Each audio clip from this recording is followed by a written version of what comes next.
Bismillahirrahmanirrahim. Assalamualaikum warahmatullahi wabarakatuh. Alhamdulillahirabbil alamin wa bihi nasta'in wa ala umurid dunya waddin.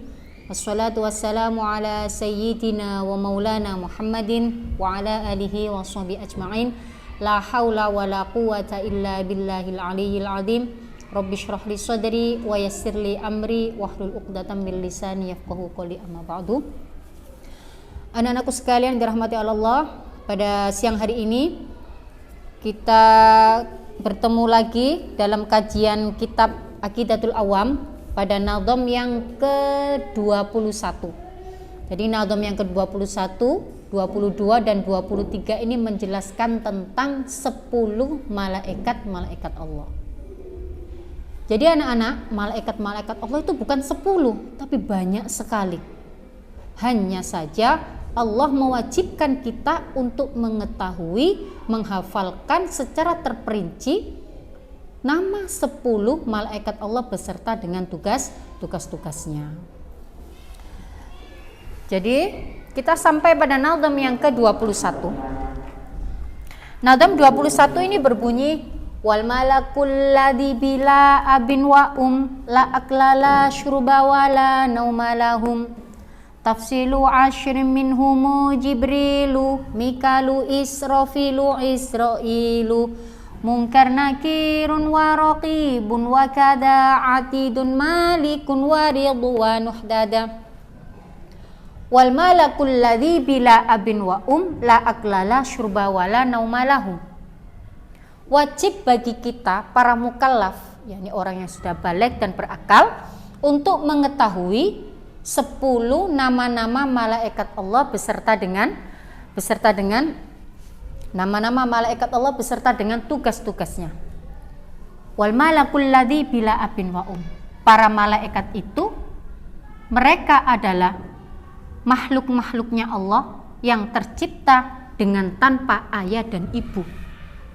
Jadi tidak seperti manusia. Kalau manusia itu kan dilahirkan dari ibu dan mempunyai ayah. Kalau malaikat tidak. Mereka ini dengan tanpa ayah dan ibu, la aklala syurba wala naumalahum. Mereka tidak membutuhkan makan, tidak membutuhkan minum, juga tidak membutuhkan tidur. Jadi malaikat ini hamba Allah yang suci, yang tidak mempunyai sifat kemanusiaan. Kalau manusia meskipun rasul itu juga mempunyai sifat manusiawi, pakai makan, tidur, sakit, kemudian menikah. Malaikat tidak, anak-anak. Mereka tidak makan, tidak minum, tidak tidur, tidak menikah. Bukan laki-laki, bukan perempuan, apalagi banci. Maka termasuk orang yang fasik apabila ada yang mempunyai pemikiran bahwa malaikat itu laki-laki. Bahkan yang mempunyai pemikiran kalau malaikat itu adalah seorang perempuan bahkan banci, itu bisa menyebabkan pada kekufuran wal iyadu billah. Lalu bagaimana dengan malaikat yang ketika berjumpa dengan Rasulullah berwujud sebagai orang laki-laki? Itu adalah menyamar, ya.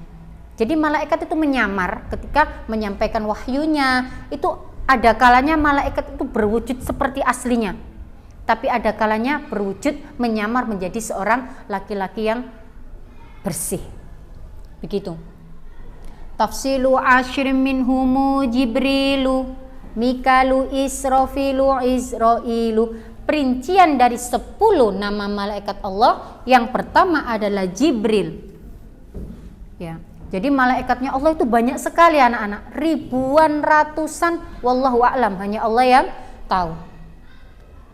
Hanya saja kita diwajibkan untuk mengetahui secara terperinci beserta tugas-tugasnya itu hanya 10. Karena otak manusia ini gak nutut kalau disuruh mengetahui keseluruhannya. Ya. Yang pertama adalah malaikat Jibril.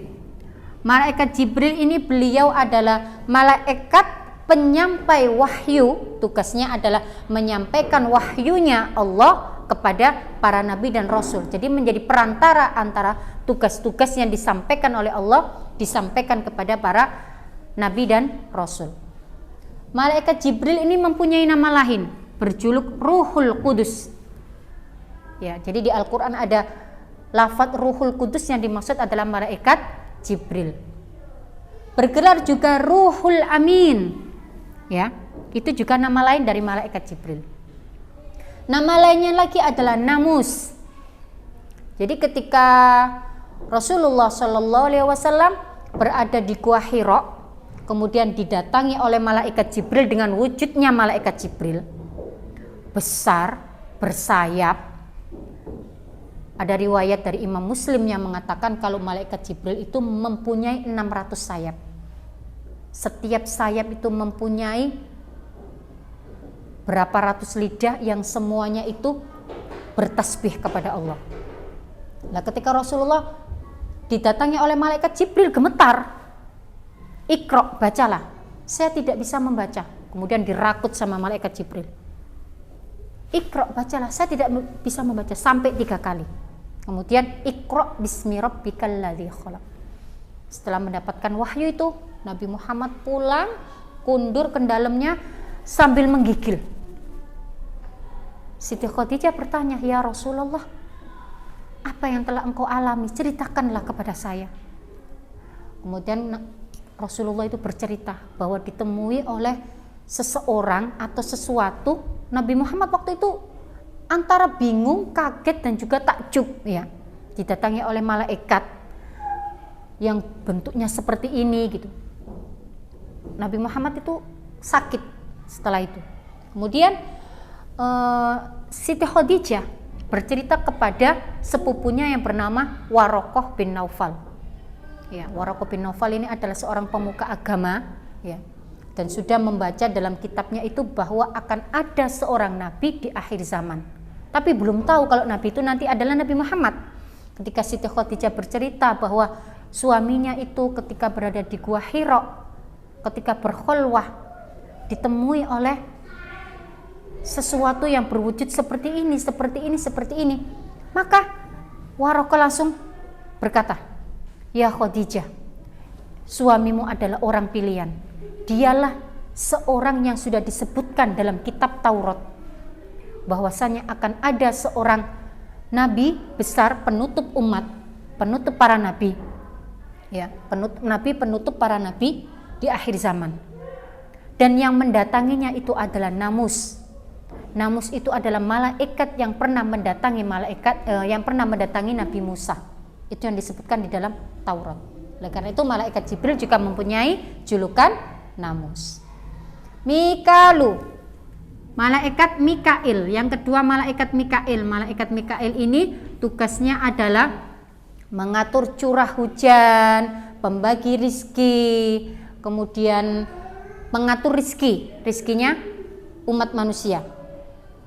Wa Israfilu, yang ketiga adalah malaikat Israfil. Malaikat Israfil ini peniup sangkakala. Jadi sangkakala itu anak-anak ditiup sebanyak 2 kali. Sangkakala ditiup pertama itu langsung rubuh semua. Alam dan semestanya langsung hancur itu pada tiupan yang pertama. Langsung meninggal semuanya, nggak ada yang tersisa kecuali Allah semata. Kemudian sangkakala yang kedua itu ditiup untuk membangunkan manusia dari alam kubur. Itu adalah tugasnya malaikat Israfil. Yang ketiga Izrail, malaikat pencabut nyawa.